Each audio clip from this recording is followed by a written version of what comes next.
Bonjour, on vous propose dans cette capsule vidéo d'illustrer l'application de méthodes graphiques en génie des réactions chimiques pour optimiser les rendements de matière de réactions compétitives. Donc si on commence avec les données du problème, on suppose qu'on est dans un milieu aqueux et qu'on met en œuvre en mode isotherme trois réactions. Donc on a une réaction adone-R, adone-S et adone-T. C'est toujours la même espèce qui donne trois produits différents. La première réaction est d'ordre 0 et on donne K1, la constante de vitesse. La seconde réaction est d'ordre 1, on donne K2, la constante de vitesse. Et la troisième réaction est d'ordre 2, on donne K3, les constantes de vitesse. Bien évidemment, le produit qu'on recherche, c'est le produit intermédiaire, c'est le S, celui qui est formé par la réaction d'ordre 1. On a une solution initiale disponible à une concentration CA0 de 1 mol par litre.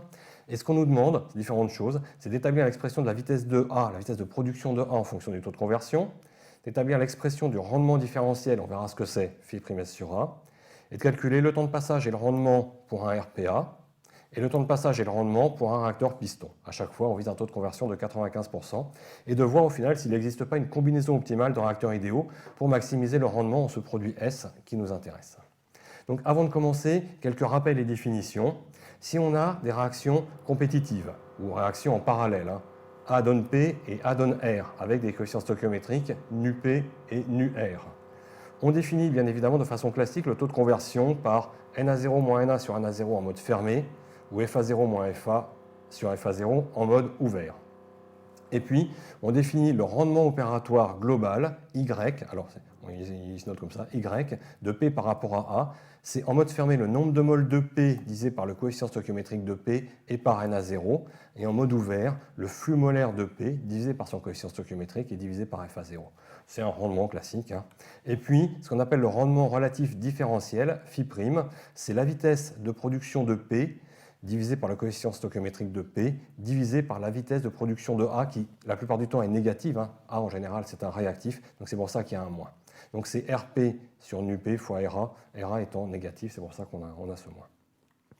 Donc si on revient à notre problème, pour optimiser le rendement, si on est dans un RPA, donc on part toujours du principe qu'on a un schéma réactionnel de type réaction compétitive ou parallèle, A donne P et A donne R. Si je suis dans un réacteur parfaitement agité et que je fais des bilans en A ou en P, eh ben, je vais avoir la vitesse de production de A fois le volume qui est égal à moins FA0 fois XA, il n'y a pas d'accumulation. Et pour l'espèce P, il n'y a pas d'entrée, j'ai simplement la vitesse de production de P qui est égale à FP. Donc ça, c'est des bilans assez simplifiés pour une mise en œuvre en réacteur parfaitement agité. Donc ça me permet d'exprimer directement le rendement opératoire global, YP, en fonction de FP et de FA0, que j'exprime directement à partir du bilan de matière que j'avais juste avant. Ça conduit à ceci, et là je reconnais directement le rendement relatif différentiel. Donc j'ai Y qui vaut phi' fois XA pour un réacteur parfaitement agité.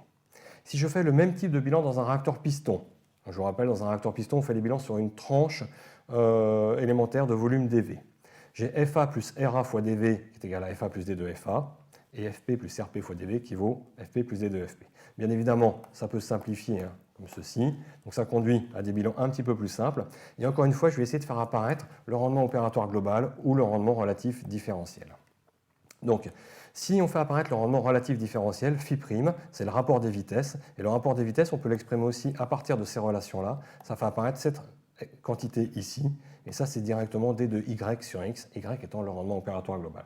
Donc ce qu'on voit, c'est que pour un réacteur piston, le rendement opératoire global, c'est intégral de phi' fois dx, alors que dans un réacteur parfaitement agité, c'était directement phi' fois x. Donc on retrouve des relations à peu près analogues à celles de l'Evenspiel qu'on avait vu pour les temps de passage entre un RPA ici ou un piston, mais cette fois-ci on les a pour des rendements opératoires globaux. Donc on va utiliser ces relations dans le cas de notre problème pour essayer de comparer les performances de réacteurs parfaitement agités ou de réacteurs pistons. Donc si on revient au problème, on nous demande une vitesse de production. Donc la vitesse de production de A, c'est le coefficient stoichiométrique de A fois R, et ce coefficient stoichiométrique ici il vaut moins 1, donc c'est moins K1 plus K2 fois CA plus K3 fois CA au carré, c'est les vitesses de chacune des trois réactions mises en œuvre.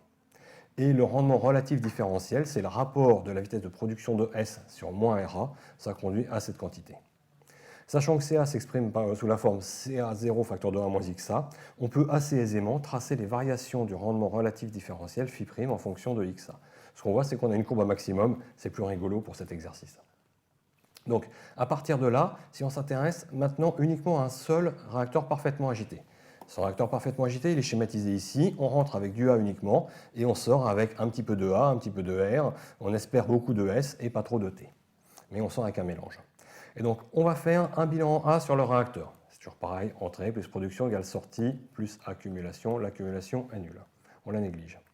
Donc, la vitesse de production de A, c'est moins K1 plus K2 CA plus K3 CA au carré, et ça vaut moins FA0 D2XA. FA0, c'est QCA0, et les moins se simplifient. Donc, on arrive à cette relation, ce qui permet de calculer le temps de passage, qui vaut toujours V sur Q, c'est la définition de temps de passage pour un réacteur parfaitement agité, c'est CA0 sur R, et si je développe un petit peu cette expression-là, ça conduit à ceci. Donc connaissant XA, on peut calculer relativement aisément le temps de passage, et ce qu'on voit, on a quand même rappelé les courbes de type Levenspiel, ce qu'on voit, c'est que le temps de passage, c'est CA0 sur R fois X, donc on va jusqu'à 95%, donc le CA0 sur R, il est là, fois X, c'est ici, donc le temps de passage, c'est tout ça. Et si c'est mieux fait, voilà, c'est un petit peu mieux fait avec l'animation, on voit le temps de passage du RPA qui est toute la zone en rouge ici. Numériquement, ça ne pose aucun souci, c'est 0,62 heures, un petit peu plus de 0,62 heures. Et puis, on va aussi calculer le rendement opératoire global, bien évidemment, sur ce RPA. Donc, on rappelle la relation qu'on a pour un réacteur parfaitement agité, c'est celle-ci. Donc, on va prendre la variation de phi' en fonction de x. Et ce qu'on sait de nouveau, c'est qu'on va jusqu'à x qui vaut à peu près 90%, donc c'est ici. Et le rendement opératoire, c'est phi' fois dx, donc ça va être tout ceci. Si je le fais un petit peu mieux, c'est cette valeur-là. Donc numériquement, on trouve un rendement opératoire de 31%. Ça veut dire qu'il y a 31% de A qui donne du S. C'est pas mal, mais peut-être on peut avoir mieux. Alors est-ce qu'on peut avoir mieux dans un piston? Donc un réacteur piston, il est ici. Bien évidemment, ça sort avec un mélange A, R, S et T. Et encore une fois, on va faire un bilan sur un élément de volume dV du réacteur piston. Entrée, production, ça c'est ce qui sort, il n'y a pas d'accumulation. Donc ça se simplifie assez aisément par cette relation-là. Et on peut faire apparaître le temps de passage, D de taux qui vaut dV sur Q. Comme toujours, c'est CA0 D2XA sur R. C'est les relations de type Levenspiel. Où on a encore, si on développe un petit peu plus R, on aboutit à cette expression-là. Intégrer ça analytiquement, ce n'est pas évident, et on a choisi de ne pas trop développer cette intégration. On peut la faire aussi numériquement, ou on peut la faire graphiquement. Graphiquement, encore une fois, on trace CA0 sur R en fonction de X, et ce qu'on sait, c'est que le temps de passage, c'est l'intégrale de l'air sous la courbe, donc c'est ce qui est en vert ici. On l'a fait graphiquement, on l'a fait numériquement aussi, on trouve presque 0,16 heures, 0,158 heures.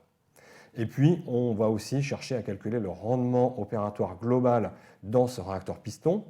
Donc, on rappelle l'expression qu'on avait vue tout à l'heure. Et si on l'applique ici, de façon assez rapide, et bien, ce qu'on voit, c'est que le rendement opératoire global, c'est l'air sous la courbe jusqu'à XA qui vaut 95%. Numériquement, on trouve quelque chose de beaucoup mieux que dans le réacteur parfaitement agité, on est à 52%. Donc c'est déjà mieux d'avoir un réacteur piston qu'un réacteur parfaitement agité. Et puis après, est-ce qu'il existe une combinaison optimale? Le raisonnement se fait uniquement de façon graphique. On rappelle que pour un réacteur parfaitement agité, on avait ces relations-là pour le rendement opératoire global et pour le temps de passage. Pour un réacteur piston, on a ces relations-là, c'est des relations intégrales, c'est le même type, mais c'est des relations intégrales. Et donc, on va se baser sur la courbe de variation de phi' en fonction de x. Ce qu'on voit assez aisément, c'est que tant que la courbe est croissante, jusqu'ici, c'est mieux d'utiliser un RPA. Dans toute cette zone-là, on va utiliser un RPA parce qu'on gagne graphiquement cette surface ici. Donc, c'est ce qu'on a là. Et puis jusqu'au maximum, qui vaut 68%, taux de conversion de 68,4%, on utilise un RPA. Et puis dans la seconde partie, où la courbe phi' elle est décroissante, on va plutôt utiliser un réacteur piston. Et bien évidemment, le rendement opératoire global, ça va être la somme des deux. Le temps de passage se calcule de la même façon, on l'a pas détaillé ici, mais en traçant C0 sur R en fonction de X. Ce qu'on voit, c'est qu'au final, le temps de passage de l'ensemble, réacteur piston plus RPA, il vaut 0,22 heures, donc c'est plus qu'un seul piston, mais c'est moins qu'un seul RPA. Et le rendement opératoire global, c'est le maximum qu'on puisse avoir dans cette configuration, c'est 56%.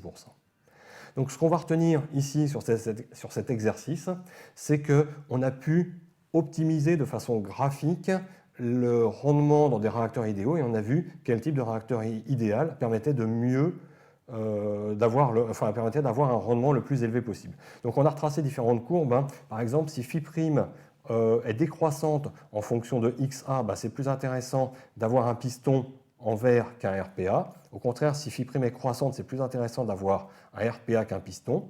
Ça, c'est l'exemple qu'on vient de voir dans l'exercice, où on avait d'abord un RPA puis un piston. Et puis si jamais on a une courbe à minimum, comme ceci, c'est mieux d'avoir d'abord un piston, puis ensuite un RPA qui va englober cette partie-là.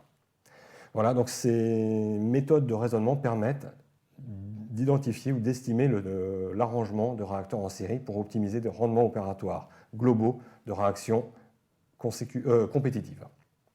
Merci pour votre attention et on se reverra dans d'autres vidéos pour d'autres exercices sur des bilans couplés de matière et d'énergie.